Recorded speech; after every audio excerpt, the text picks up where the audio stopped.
Hey McGinn, good to be with you again. It's Mr. Lohn. We are about to go into our second read aloud of the week. A book that I picked up from Mrs. Bradley's class as I was dropping off morning book baskets. It is called I'm Not Scared, You're Scared. And let's see what this is all about.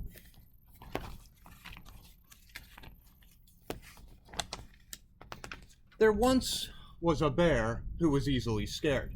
Each night before going to sleep, he would tie a bell to his door that would make a noise if anyone tried to sneak in. Because even a bear who is easily scared is a very heavy sleeper.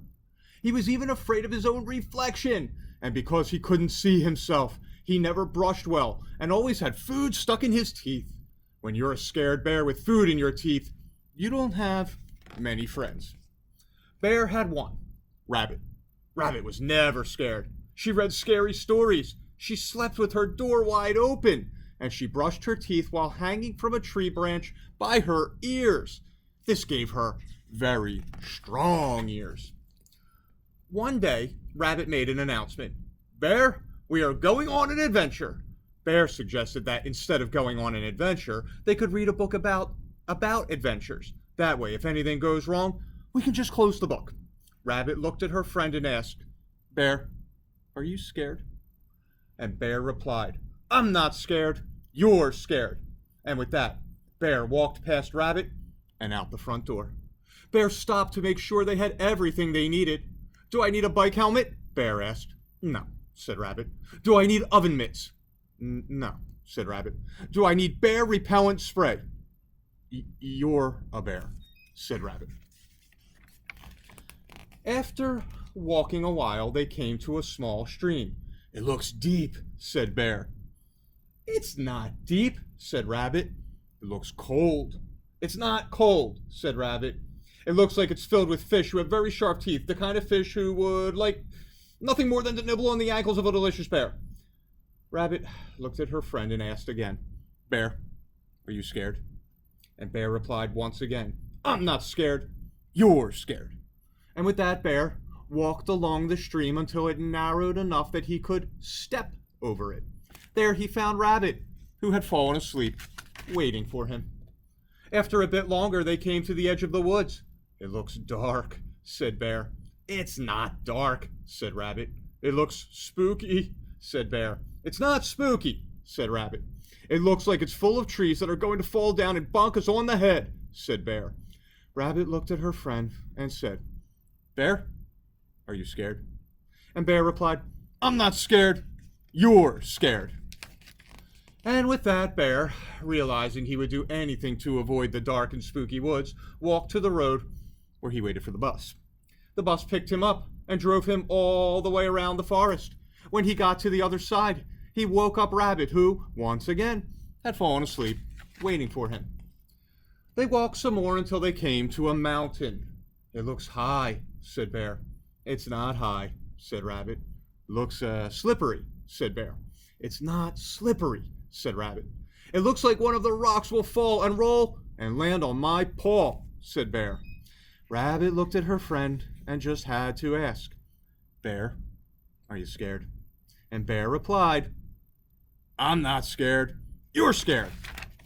And with that, Bear, realizing he would do anything to avoid the high and slippery mountain, walked to the nearest train station. The train took him halfway around the mountain to an airfield. At the airfield, Bear bought a ticket on a helicopter that flew him to the top of the mountain and dropped him off next to Rabbit, who, no surprise, had fallen asleep. Rabbit, said Bear, waking her up, should we go home?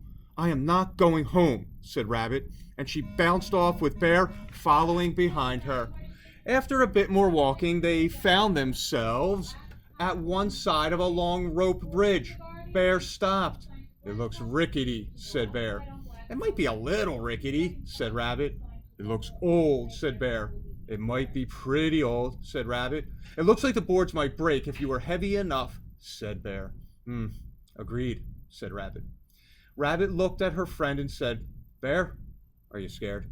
And Bear took a deep breath and said, Yes, Rabbit, I am scared. I was scared of the river. I was scared of the forest. I was scared of the mountain, but I am the most scared about this long, old, rickety bridge. And with that, Bear turned around and headed home. He marched back to the helicopter that flew him back to the airfield, then took the train back to the forest, where he got on a bus that took him to the river so he could cross where it was narrow, and then trudge all the way back to his house, where he crawled into bed.